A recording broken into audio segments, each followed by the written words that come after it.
Hola chicos, muy buenos días. Pues el día de hoy, 26 de mayo de 2020, seguimos trabajando con estas actividades a distancia. Espero se encuentren muy bien en casita con toda su familia. Y pues bueno, vamos a estar trabajando sobre lo que son las actividades de español, matemáticas e historia para este día 26 de mayo. Y bueno, vamos a iniciar con las actividades de español. Recordemos que estamos repasando ciertos temas que ya se revisaron en clase. Y bueno, entre ellos vamos a trabajar con lo que fue el texto descriptivo. Esto se trabajó también el día de ayer, este esquema ya lo copiaron ayer, no es necesario que lo copien, solamente es un repaso para que podamos realizar la actividad o puedan realizar la actividad del día de hoy en sus páginas del libro rosa de español, que espero que ya todos los tengan a la mano y si no es muy importante que pasen al colegio a recogerlo para que podamos trabajar ya con estas actividades. Y bueno, vamos a recapitular un poquito sobre los textos descriptivos. Recordemos que ayer decíamos, y bueno, que son textos que nos van a ayudar a describir como tal o a dar las características de un elemento, persona, animal o cosa, y que para ello vamos a utilizar lo que son los adjetivos y también los adverbios, ya que tanto los adjetivos como los adverbios van a añadir información específica de las características de los elementos que estemos describiendo y esto nos va a ayudar pues a tener una descripción más completa de lo que nosotros estemos realizando. Y bueno, recordemos también que es importante siempre mantener la coherencia, mantener la cohesión en el texto, respetar el número. Por ejemplo, si hablamos en plural, tenemos que continuar hablando en plural. Si hablamos en singular, pues tenemos que hacer la concordancia en singular. Siempre es muy importante para que nuestros textos pues tengan una buena redacción y de esta manera se comprenda lo que estamos escribiendo. Y bueno, con base en ello, chicos, y ya teniendo en cuenta lo que son los textos descriptivos, vamos a retomar un poquito las actividades del libro rosa de español, donde nos hablaban de algunos cuentos y nos pedían que fuéramos escribiendo a los personajes. Entonces, en esta parte, de la página 97 a la página 99, van ustedes a tomar esto de los textos descriptivos, el uso de los adverbios y los adjetivos, para que puedan realizar esa actividad de su página 97 al 99 donde nos habla de el dinosaurio y las características de los personajes del cuento. Y así también ya van a leer el día de hoy el último capítulo de este libro de Pequeño Quijote. Van a leer su capítulo 5, su episodio 3, para estar concluyendo con este libro y con los 6 libros de nuestro programa de lectura. Aunque bueno, pues vamos a estar realizando algunas otras actividades de lectura, pero en cuanto a este libro, pues ya estaríamos concluyendo con este episodio. El día de mañana se les solicitará otra actividad sobre el mismo ya para concluir con este texto.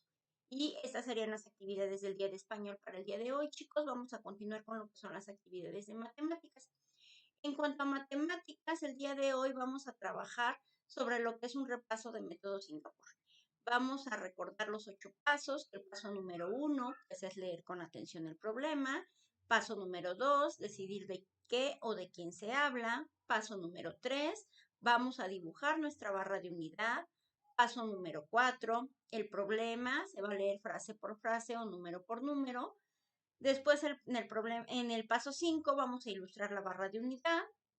Nuestro paso 6 vamos a identificar la pregunta. Paso número 7 vamos a hacer las operaciones y vamos a escribir el resultado en nuestro gráfico. Y finalmente en el paso número 8 entonces respondemos el problema con una oración completa en donde consideremos la pregunta que se nos está realizando. Recuerden que es muy importante no saltarse ningún paso porque un método está basado justamente en ello, en llevar a cabo todos los pasos en el orden en que se nos están indicando para que tengamos un excelente resultado. Y bueno, chicos, con base en ello vamos a analizar este problema que dice, Lucía comprará un boleto para entrar al museo, cuyo precio es de 48 pesos. Si esta cantidad representa un sexto de su dinero, ¿cuánto dinero le sobrará después de comprar el boleto? Paso número 1, leemos el problema con atención. Ok, entonces ya lo leímos. Después dice, ¿de qué o de quién se habla? Si ustedes se dan cuenta, yo aquí lo señalé y sería bueno que también ustedes lo identifiquen en su libreta con color de qué es lo que nos están hablando o de quién es lo que nos está hablando y qué es lo que va a realizar. Entonces yo aquí señalé que Lucía comprará un boleto para la entrada al museo. Después nuestro paso 3 nos dice que dibujemos nuestra barra de unidad. Nuestro paso 4 es que volvamos a leer el problema frase por frase o número por número. Entonces dice, Lucía comprará un boleto para entrar al museo. ¿Quién lo comprará? Lucía. Ya lo habíamos remarcado, lo tenemos identificado, cuyo precio es de 48 pesos. Entonces yo aquí volví a remarcar ahora otro dato que me están dando, que el precio es de 48 pesos. Y después me dicen que esto representa un sexto de su dinero. Entonces aquí yo marqué, representa un sexto. ¿Por qué? Porque estos son los datos que a mí me van a dar para poder trabajar el problema y resolver mi pregunta, que es ¿cuánto dinero le sobrará después de comprar el boleto? Una vez que yo ya identifiqué de quién se habla y los datos que me están dando, pues va a ser más fácil poder identificar qué operaciones voy a tener que realizar para responder mi problema. Pero entonces nos vamos a ir al paso número 5. Me dicen que 48 pesos es la sexta parte de su dinero, que significa que yo voy a tener 6 veces 48 y eso me va a dar el total del dinero que tenía. ¿Sí? Un sexto es 48, 6 veces 48 es el total de dinero que tiene. Y después también me dicen que, bueno, una vez que ella compre el boleto, ¿cuánto le quedará? Que entonces ustedes estarán de acuerdo que le van a quedar 5 veces los 48 que tenemos aquí. Entonces, paso número 5. Vamos a continuar también con nuestra barra de unidad. Vamos a hacer una segunda barra de unidad en donde podemos registrar el total de lo que tenía, que son 6 veces 48, y le vamos a descontar lo que se gastó, que es una vez 48. ¿Vale? Después vamos a identificar la pregunta. Nos están preguntando cuánto dinero le sobrará después de comprar el boleto. Entonces, primero tenemos que saber cuánto tenía, cuánto se gastó y con eso vamos a responder nuestra pregunta. ¿Cuánto dinero le va a sobrar después de comprar este boleto? Ya que nosotros identificamos entonces en nuestra barra de unidad qué datos tenemos y cuántas veces tenemos que multiplicar y cuánto es lo que le tenemos que descontar, pues entonces vamos a proceder a nuestras operaciones. Aquí nos están diciendo que el dinero que tenía era 48 por 6, porque 48 representa un sexto. Entonces, si un entero tiene 6 sextos, significa que yo estos 48 lo tengo que multiplicar por 6. 48 por 6 me va a dar un total de 288, que es lo que me llevo a mi barra de unidad. Está aquí, si ustedes se dan cuenta, aquí yo lo registré. Después dice que ella compra un boleto. El boleto cuesta 48 pesos. Entonces, bueno, al total que ella tenía le va a quitar 48. Aquí está mi indicador de dirección que nos está hablando de que vamos a restar porque vamos a regresar. ¿Vale? Entonces, 288 menos los 48 que ella gastó en el boleto nos da un total de 240 pesos. Y este es nuestro resultado porque la pregunta nos dice, ¿cuánto dinero le sobrará después de comprar el boleto? Si ella tenía 288 y compró un boleto de 48, entonces le sobran 240. Y paso número 8, vamos a responder el problema con una oración completa. Entonces, a Lucía le sobrarán 240 pesos después de comprar el boleto. Y este es todo el procedimiento que ustedes ya saben hacer y que ya lo hemos realizado. Solamente es un repaso para que ustedes puedan realizar los siguientes 3 problemas que vienen aquí y que, bueno, también se les van a anexar en su hoja de PDF para que los puedan tomar de aquí o de la hoja de PDF que se anexa aquí abajo del video. Entonces van a responder estos 3 problemas, pero mediante el método Singapur, chicos, es importante que me registren las barras de los gráficos de barra, que me registren sus operaciones, que realicen los pasos del método Singapur. Entonces, estos 3 problemas, pero empleando por favor el método Singapur en su libreta. Esas serían las actividades del día de hoy en cuanto a matemáticas.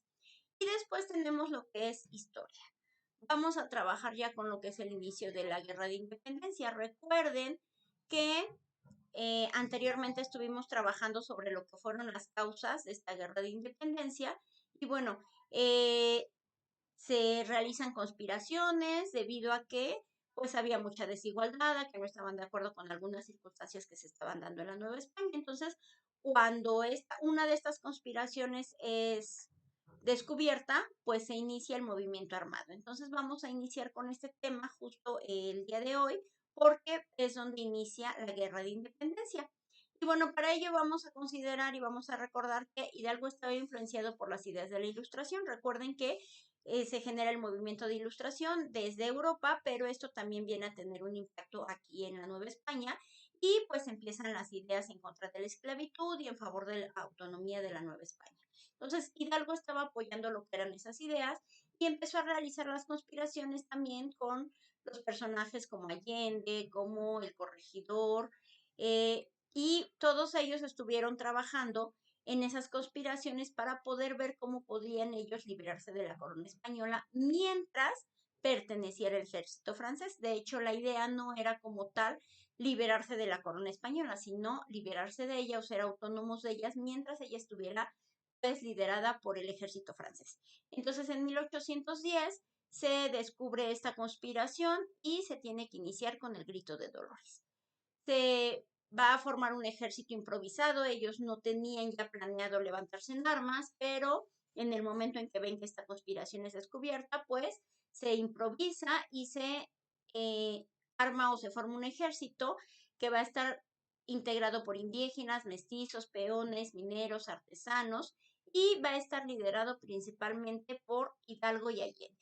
Ellos inician este movimiento de independencia y se levantan en armas en la madrugada del 16 de septiembre de 1810. A partir de ahí, ellos van a iniciar lo que es un camino o una avanzada hacia lo que es la Ciudad de México. Para ello, pues van a pasar por varias batallas con la finalidad de lograr conquistar la Ciudad de México porque era el centro donde estaba el gobierno. Entonces, pues la idea era tomar el gobierno para poder ellos ser autónomos en la Nueva España. Entonces ellos inician su camino en lo que es hacia la Ciudad de México y al llegar a la ciudad de Guanajuato, pues piden que les entreguen el gobierno. Las autoridades, pues obviamente se rehúsan porque ellos estaban fieles a la corona española y lo que hacen es refugiarse en un lugar donde guardaban semillas que se le llamaba Lóndiga y entonces se refugian con muchos españoles de las más altas castas y ellos se acuartelan ahí, pero hubo un personaje llamado el Pípila que bueno, con alguna piedra se acercó, prende fuego a la Lóndiga, ellos tienen que salir, entonces este edificio es tomado y la ciudad es saqueada, se matan a muchos habitantes de origen español y pues ellos van avanzando su lucha armada hacia la Ciudad de México. Más adelante Hidalgo encomienda a Morelos que se levanten armas, esto con la finalidad de que se tome el puerto de Acapulco. ¿Por qué el puerto de Acapulco? Bueno, pues porque era una parte que ellos iban a tener para poder tener contacto con el exterior, en este caso con Europa, y pudiesen estar recibiendo nuevas ideas, recibiendo pues todo lo que provenía de Europa y no tener como una escasez en esos productos, pero también recibir información y apoyo que pudiera venir justamente de Europa y en este caso de España. Los insurgentes van avanzando, continúan su marcha y bueno, llegan al Cerro de las Cruces, se enfrentan con el ejército realista y salen victoriosos y siguen avanzando hacia la Ciudad de México. La Ciudad de México entonces queda desprotegida después de esta lucha contra los realistas en el Cerro de las Cruces y Allende propone a Hidalgo que se tome la Ciudad de México. Pero Hidalgo determina que no es el momento de tomarla, que tal vez no tenían armas suficientes y bueno, él decide pedir la retirada. Cuando ellos se van retirando, pues fueron alcanzados por el ejército realista y lo que sucede es que pues el ejército insurgentes pierde muchas vidas por esta maniobra de retirada que pidió Hidalgo. Esto genera que el grupo de Hidalgo y Allende pues se dividan porque uno quería atacar la Ciudad de México y el otro decidió retirarse y con base en ello pues tuvieron una gran pérdida de su ejército. Y bueno, pues ellos se retiran, más adelante se vuelven a unir con la finalidad de continuar pues con esta batalla por la independencia y realizan una batalla en el puente de Calderón donde son derrotados por el ejército realista. Entonces ellos deciden que tienen que ir al norte a comprar más armas para poder volver a enfrentar a este ejército realista, porque ellos ya además de que habían perdido pues ya muchísimas vidas, tampoco tenían las armas necesarias y ellos necesitaban reforzar esa parte. Pero cuando ellos se van hacia el norte, pues son capturados en Chihuahua y entonces los condenan a muerte. Una vez que son juzgados y condenados, los fusilan, son decapitados y sus cabezas, de hecho aquí va una respuesta, chicos, que les había pedido yo que buscaran y que ustedes estaban muy interesados en saber quiénes eran a los que habían colgado ahí. Esta es parte de esa respuesta que les dije que en algún momento se las iba a dar. Como advertencia a otros rebeldes, los líderes del ejército insurgentes, que fueron Miguel Hidalgo, Juan Aldama, Ignacio Allende y José Mariano Jiménez, fueron decapitados y sus cabezas fueron colgadas en la Lóndiga de Granaditas. Entonces, eso fue como escarmiento para que los rebeldes pues dejaran de pelear.